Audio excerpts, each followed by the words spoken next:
Lotto results now.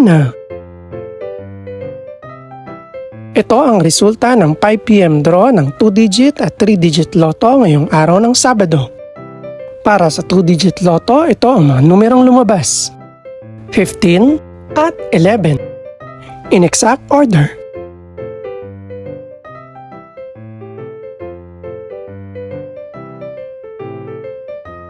Para naman sa 3-digit lotto, ito ang mga numerong lumabas: 4, 0, at 7.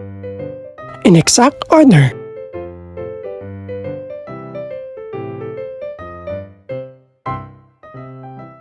Ito naman ang mga estimated price ng mga gaganaping lotto draw mamayang gabi. Congratulations po sa lahat ng mga nanalo. Pakiclick na rin ang subscribe button para updated ka sa mga susunod pang resulta ng lotto draws. Good luck po and maraming salamat!